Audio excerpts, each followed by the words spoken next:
నమస్తే అండి. నా పేరు జీవి సుబ్రహ్మణ్యం. నేను ఉస్మానియా యూనివర్సిటీ కాలేజ్‌లో ఎలక్ట్రికల్ ఇంజినీరింగ్ చదివాను. తర్వాత ఐఐఎం బెంగుళూరులో ఫైనాన్స్ ఎంబీఏ చేశాను. తర్వాత global consulting firms like price water house Coopers అలాంటి ఫర్మ్స్‌లో ఎగ్జిక్యూటివ్ డైరెక్టర్‌గా చేసి నా ప్యాషన్ వల్ల నేను ఈ స్టాక్ మార్కెట్స్‌లో అనలిస్ట్ కింద I have my own business. That is briefly about me. ఈరోజు మనం చెప్పుకునే సెషన్ ఏంటంటే, ఆర్గానిక్ పద్ధతిలో మీ చర్మాన్ని తెల్లగా మార్చుకోవాలనుకుంటున్నారా? సంప్రదించండి డాక్టర్ మాధవిని. మార్కెట్ గురించి అవగాహన ఎక్కువ వస్తే మీకు భయం కొంచెం తగ్గుతుంది. దట్ ఈస్ మై నాకు మెయిన్ ఉద్దేశం అది. ఈ నిఫ్టీ 50 దాని గురించి ఇంకొంచెం డీటెయిల్గా చెప్తాను మీకు. సో దట్ ఇవి తెలిసిన కొద్దీ మీకు ఈ ఫియర్ ఆఫ్ అన్నోన్ అనేది తగ్గిపోతుంది. అది బేసిక్స్ ఇవన్నీ. బట్ ఇక్కడి నుంచి మనం నెక్స్ట్ 3-6 మంత్స్లో డీటెయిల్గా చెప్పడానికి నాకు ఈజీ అయిపోతుంది. సో ఈ నిఫ్టీ 50 అంటే ఏమిటి అసలు? అంటే నిఫ్టీ అనేది మనకి 2 స్టాక్ ఎక్స్చేంజెస్ ఉన్నాయి. National stock exchange, Bombay stock exchange. ఈ నేషనల్ స్టాక్ ఎక్స్చేంజ్ వాళ్ళు కొన్ని ఇండిసీస్ అంటారు. ఇండిసీస్ క్రియేట్ చేసి దాన్ని ఇండెక్స్ మేనేజ్మెంట్ అంటారు. వాళ్ళు దాన్ని మార్కెట్లో ఇలా ట్రాక్ చేసుకోవచ్చు మీరు అని కొన్ని ప్రోడక్ట్స్ క్రియేట్ చేశారనమాట. ఇందులో నిఫ్టీ 50 అనేది మన ఇండియన్ ఎకానమీని రిఫ్లెక్ట్ చేస్తుంది బేసిక్గా. అంటే ఇండియాలో ఉన్న దిగ్గజాలు, అతిరథ మహారథులు, పెద్ద పెద్ద కంపెనీస్, లిస్టెడ్ కంపెనీస్ అన్నీ కూడా కలిపి ఒక బకెట్లో వేసి టాప్ 50 అనమాట అవి. టాప్ 50 అంటే ఏ క్రైటీరియా ప్రకారం 50 అంటే మార్కెట్ క్యాపిటలైజేషన్ అంటారు. పెద్ద పెద్ద ఇంగ్లీష్ జార్గన్, అది ఏం లేదు అందులో. మీకు ఒక స్టాక్ 100 రూపాయలకి కోట్ అవుతోంది. ఆ కంపెనీ వాళ్ళు 1,00,000 షేర్లు ఇష్యూ చేశారు. కంపెనీ క్రియేట్ చేసినప్పుడు అందులో కొన్ని పబ్లిక్ దగ్గర ఉన్నాయి, కొన్ని ప్రమోటర్ దగ్గర ఉన్నాయి.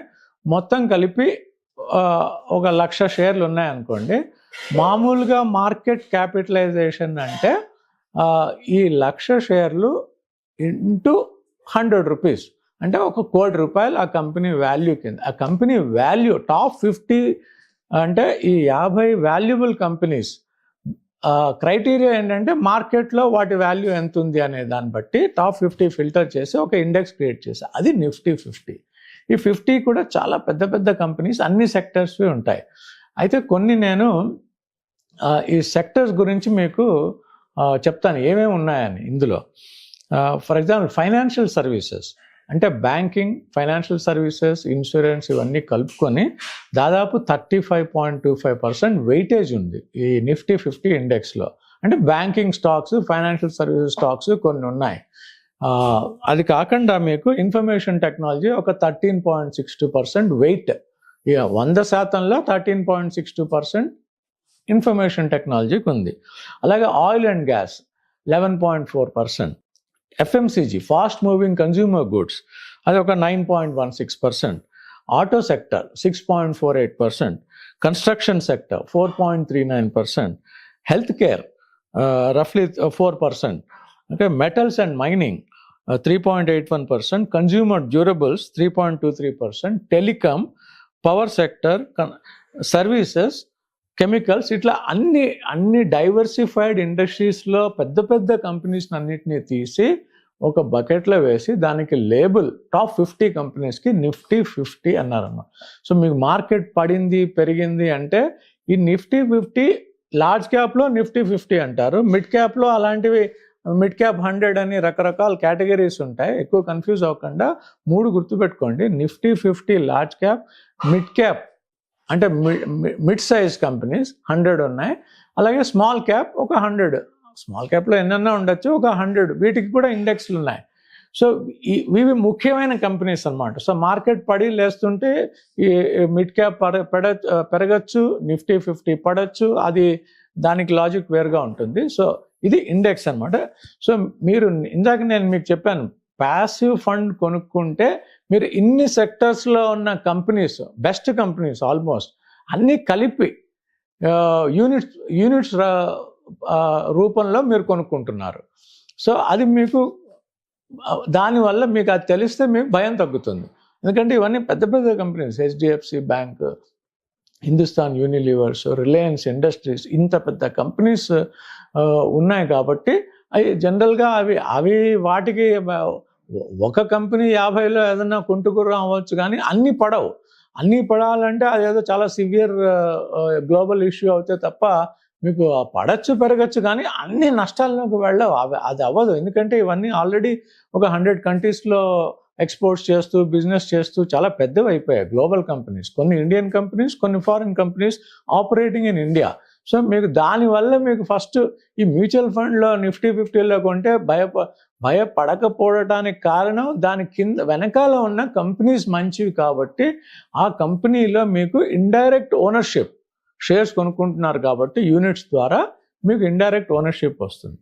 అయితే మీకు ఒక ముఖ్యమైన పాయింట్, నిఫ్టీ 50 మీరు ఇండెక్స్ యూనిట్స్ కొనుక్కున్నా కూడా ఈ కంపెనీస్ డివిడెండ్ డిక్లేర్ చేస్తూ ఉంటాయి. ఇవన్నీ కూడా మళ్ళీ ఆ స్కీమ్లో వచ్చేస్తాయి.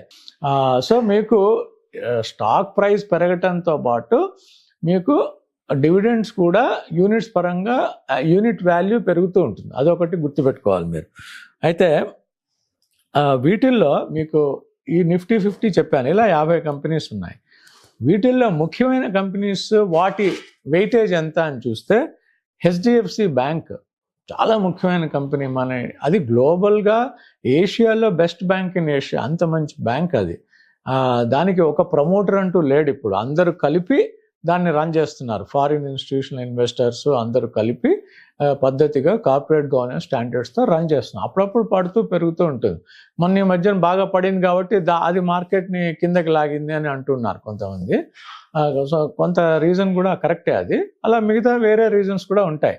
బట్ ఈ నిఫ్టీ 50లో ముఖ్యమైన కంపెనీస్ ఏంటి అని కూడా మీకు నాలెడ్జ్ ఉండాలి.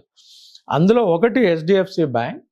దాని వెయిటేజ్ కూడా తెలియాలి. ఇప్పుడు అందరూ ఉజ్జీలుగా ఉండరు, కొంతమందికి బలం ఎక్కువ ఉంటుంది, వాళ్ళని వెయిటేజ్ అది. సో మీకు రిలయన్స్ 9.2% వెయిటేజ్ ఉంది. ఇన్ఫోసిస్ 5.8% ఉంది. Larson and Toubro construction company 4.39% ఉంది. ఐటీసీ 4.31% ఉంది. ఇవన్నీ మార్కెట్ లీడర్స్, వాళ్ళ సెక్టర్స్లో వీళ్ళు టాప్ 2లో ఉన్న కంపెనీస్ ఇవి. టీసీఎస్ 4% వెయిటేజ్ ఉంది. యాక్సిస్ బ్యాంక్ 3.2%, కోటక్ మహీంద్రా, భారతీ ఎయిర్టెల్, ఇవి ముఖ్యమైన కంపెనీస్. సో మీరు నిఫ్టీ 50 యూనిట్స్ కొనుక్కున్నారంటే మీకు కొంచెం ఆదుర్ద తగ్గాలి. మార్కెట్ పడితే ఈ కంపెనీస్కి ఏమవుతుంది, కంపెనీస్ ప్రాఫిట్స్ అలా ఏం తగ్గవు. మార్కెట్ బాగా పెరిగింది కాబట్టి పడుతూ ఉంటుంది.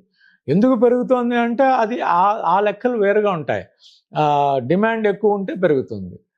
ఇప్పుడు సప్లై తక్కువ ఉండి డిమాండ్ ఎక్కువ ఉంటే బాగా పెరుగుతున్న కొద్దీ చాలామంది వచ్చి కొనటం అది మనకి ఎకనామిక్స్లో లాగా ప్రైస్ వాల్యూమ్ రిలేషన్షిప్. ఎక్కువ మంది కొంటే ప్రైస్ పెరుగుతుంది, ఎక్కువ మంది అమ్మితే ప్రైస్ పడుతుంది. దానికి కంపెనీ పర్ఫార్మెన్స్ కి చాలా లూజ్ రిలేషన్షిప్ ఉంటుంది. అసలు ఎప్పుడు కూడా 1:1 ఉండదు. ఇప్పుడు హెచ్డిఎఫ్సి 10% పడింది అంటే కంపెనీ నష్టాలు వచ్చినట్టు కాదు. ఫ్యూచర్లో ప్రాఫిటబిలిటీ కొంచెం తగ్గే అవకాశాలు ఉన్నాయని అనుకోవచ్చు. మెయిన్గా బాగా ఎక్కువ పెరిగింది కాబట్టి కొంచెం తగ్గుతుంది. అవి జనరల్ మార్కెట్ మూమెంట్స్ అది. సో నిఫ్టీ 50 గురించి ఒక అవగాహన ఉండి దాని వెనకాల కంపెనీస్ మార్కెట్ లీడర్స్ కాబట్టి మీకు నేను చెప్పినట్టుగా systematic and lump sum investment plan అని చెప్పాను మీకు. ప్రతి నెల సిస్టమేటిక్గా యూనిట్స్ కొనుక్కుంటూ పోయి ప్యాసివ్ మోడ్లో కూడా బాగా 10% మార్కెట్ పడ్డప్పుడు ప్రతి 10% ఎంత పడుతుందో ఎవరూ చెప్పలేము. ఎక్కువ పడ్డప్పుడు మీరు ఈ కంపెనీస్లో కొంటున్నారు కాబట్టి నెక్స్ట్ 10 yearsలో మళ్ళీ ఫ్యూచర్ బాగుంటుంది కాబట్టి మీకు ఎక్కువ యూనిట్స్ వస్తాయి కాబట్టి మార్కెట్ ఇండెక్స్ పడ్డప్పుడు మీరు ఎక్కువ డబ్బులు పెడితే యూనిట్స్ ఎక్కువ వస్తాయి. సో ఓవరాల్గా అలాగే మీకు యావరేజ్ కాస్ట్ తగ్గుతుంది. కొన్ని 10 రూపాయలు కొన్ని 5 రూపాయలు కొంటే యావరేజ్ కాస్ట్ మీకు 7.5 అవుతుంది. అది 20 అయినప్పుడు మీకు పర్సంటేజ్ ప్రాఫిట్స్ ఎక్కువ ఉంటాయి.